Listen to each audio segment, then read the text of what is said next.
Hey guys, Poro here with another MSI 2026 team breakdown, this time for Team Secret Whales from the LCP. If you follow LoL Esports even loosely, you'll probably recognize this team by now, as this is their third international in a row. In Split 1, they went 9-1 in series to qualify to first stand. This split, they've upped their game, now going a perfect 10-0. For those who are new to the team, LCP is a region that consists of what used to be multiple smaller regions. One of those regions was the VCS, the Vietnamese League, and that's where Team Secret Whales originated from. In fact, Secret Whales is a combination of two ex-VCS squads, Team Secret and Team Whales, meaning we have a merged team playing in a merged region. The VCS has always been hesitant to import, so this team is comprised of 5 Vietnamese players. Their top laner Pun has gone even more extreme compared to his already drastic playstyle changes from last year to this year. In 2025, their ex-coach Null put Pun on basically permanent tank duty, sticking him on champions like Sion, Ornn, and Rek'Sai. He was told to be a weak side player, while their second top laner, Hero02, was given all of the carry champions instead. Then, in Split 1 of this year, Null was replaced and Hero02 left the team, leaving Pun as the starting top laner with a new coach. This coach, Warhorse, decided to index into Pun's actual strength, that being his affinity for finding weird counterpicks. His go-to champions were Olaf, Volibear, and Jax, with teams being forced to ban multiple almost every draft. Even then, he still found other counters like Set and Gwen in playoffs. I thought that was going to be it, that we had solved Pun and knew what type of player he was going to be. However, I was proven wrong pretty quickly, as in Split 2, Pun decided to pick even more crazy shit, finding additional counters such as Anivia, Varus, Shen, Urgot, and more. In Split 2 regular season, he picked 14 champions in just 17 games. Then, in playoffs, he added 2 more unique picks for a grand total of 16, one of the highest numbers you'll ever see given how few games the region plays in a split. At MSI, expect Pun to find some fun champions to dominate lanes and teamfights with. The star of the team is their jungler Histo, who is only in his second season, but is already the best jungler in the entire region, if not the best player. Histo has fantastic mechanics, but even more importantly than that, he has a great eye for making plays. Team Secret Whales is one of the more active teams in the early and mid-game, and a lot of this can be attributed to Histo's aggressive playstyle. When it comes to taking over games, nobody in the region can do it quite like Histo can. His champion pool consists of all the junglers that want to click forward and make plays, and he's definitely not one to shy away from this responsibility. Back when he first came into the league, Histo took up the Levi mantle of being a great Nocturne player. He had his fair share of strong Nocturne games, prioritizing it in Game 1s as a first pick until teams started banning it. Sometimes when a player's best champion gets banned, they end up becoming less useful and struggle a bit on the other meta picks. Histo had no problem with this, as he just moved on to the next meta threats like Xin Zhao, Naafiri, and Vi. To me, this displays that he has a high baseline level where his skill set can transfer from champion to champion seamlessly. All of this said, Histo is quite inexperienced at the end of the day. He's the youngest player at the tournament, having started his Tier 1 career in 2025. Normally, I wouldn't bring much attention to this, but the reason why I'm mentioning it is because for the first time since he's played, there's actually possibly going to be a meta shift coming to his role. For all 5 splits of his playing time, it's been solely AD bruisers dominating the position. Now, with Riot trying to buff the other styles, we'll have to see if Histo's strengths can extend to all of those champions as well. Knowing him though, he'll be fine. Histo's partner in crime in the mid lane is Dire, who in my opinion is by far the best Vietnamese mid laner right now. Like Histo, he started his Tier 1 career in 2025, and has played every game alongside his jungler. For most of that first year, Dire was my favorite player in the region, and I enjoyed watching all of his games. He showed a lot of promise, and I was looking forward to seeing his growth over time. Something to note about the VCS mid lane pool is that they have a reputation of failing to show up at internationals. Whether it be Ares, Emo, Glory, Katie, or whoever else they may have sent to MSI and Worlds, it feels like that mid laner always comes up short, failing to replicate their domestic form on the biggest stage. So far, Dire has been like that too, as at both Worlds 2025 and First Stand 2026, he's had a lot of issues with his play, mostly surrounding his lane phase. However, I chalk up a fair amount of his personal struggles to decisions regarding the coaching staff. At Worlds 2025, Dire was thrown onto a handful of champions he doesn't specialize in, and while his first stand didn't look great, I thought he was showing noticeable improvements once the new coaches were willing to let him play his own style instead of being forced onto whatever the meta was at the time. This style is extremely active mid-game play. The more active, the better. Ryze, Ahri, Akali, Sylas, these types of champions are his bread and butter. Picks where even if he goes down a bit in lane, he can still get back into the game with a couple of strong teamfights or skirmishes. This is the main reason why I'm such a big enjoyer of his whenever I tune into LCP. He's one of the most fun players to watch in the most exciting moments of games, and it's a strength that will show up regardless of whatever other shortcomings he has. Overall, I would say I love watching Histo and Dire play. The two of them together turned Secret Whales into my favorite LCP team, and I rooted for them throughout the entire year.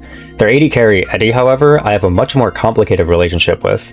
You see, in 2025, Eddie was a professional Histo Dire inter and would find numerous ways to throw their games.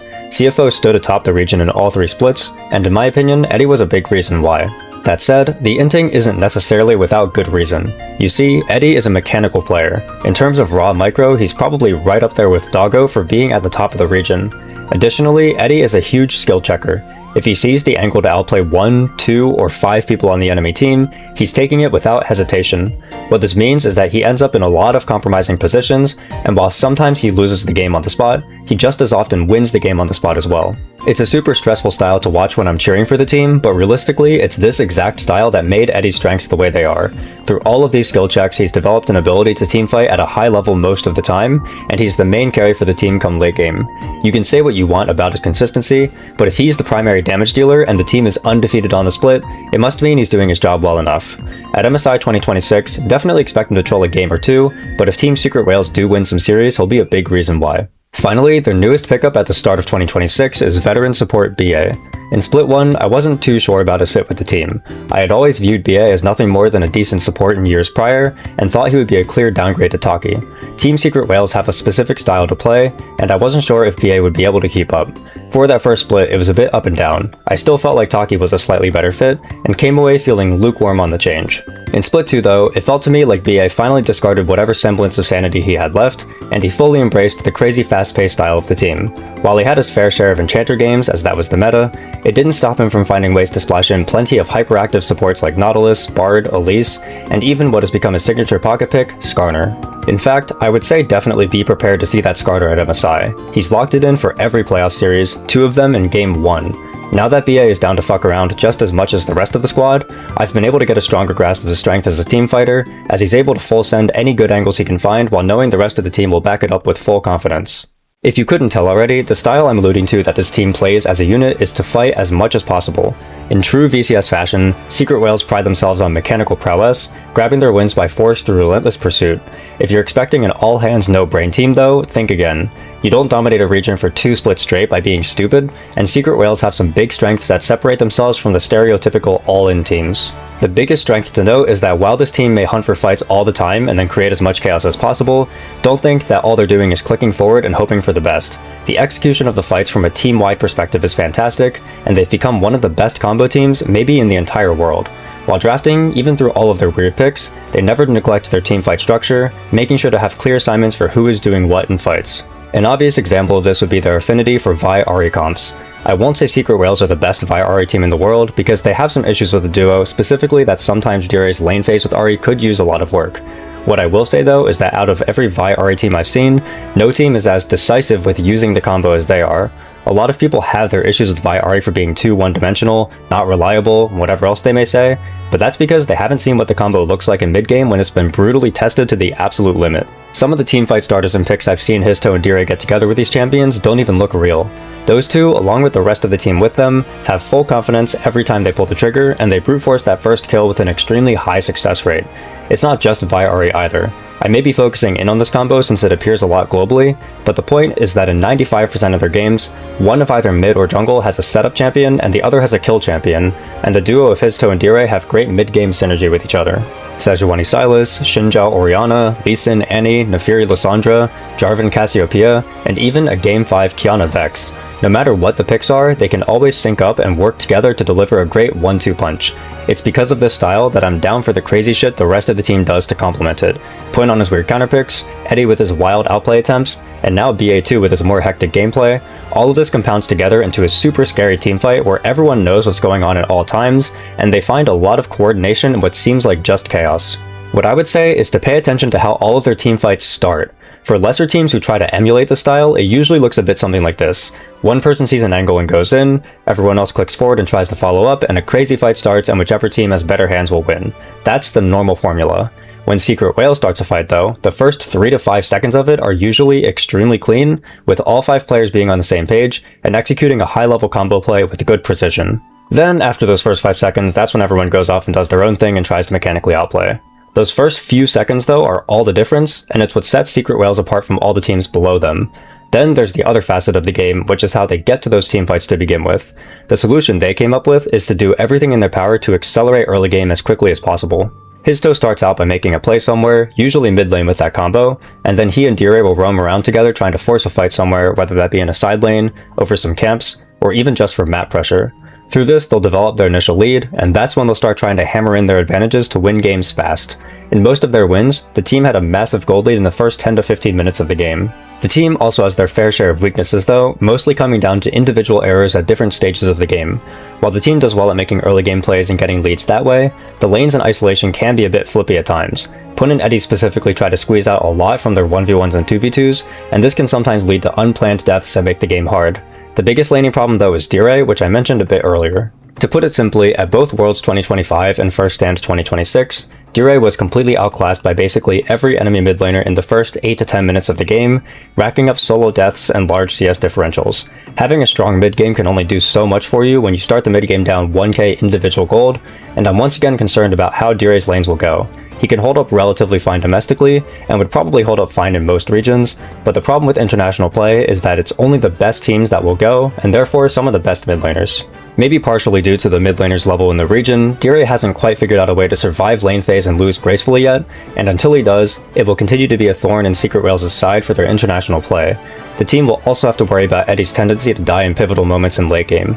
I said he's been doing it less, but that doesn't mean he's not doing it at all. The int is still in there, and we'll have to see if he's able to remain consistent enough to get the team some wins. So, how do I think Secret Whales will do at MSI? Well, for now at least, I have to assume they'll place 7th, 8th, meaning they lose 2 series in a row and are eliminated.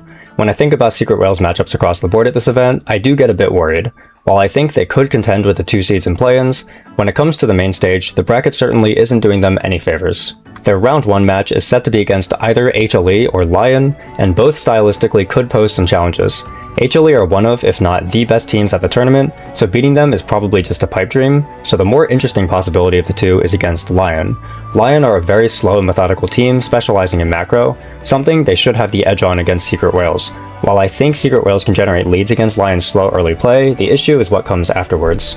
One of Lion's trademarks is the willingness to completely sack a fight and cross-map if the situation looks even remotely tough, and while this can be to a fault for them at times, it plays well into Secret Whales' over-eagerness to fight, as it means Lion will be more than willing to avoid the only real way Secret Whales ever learned how to progress games.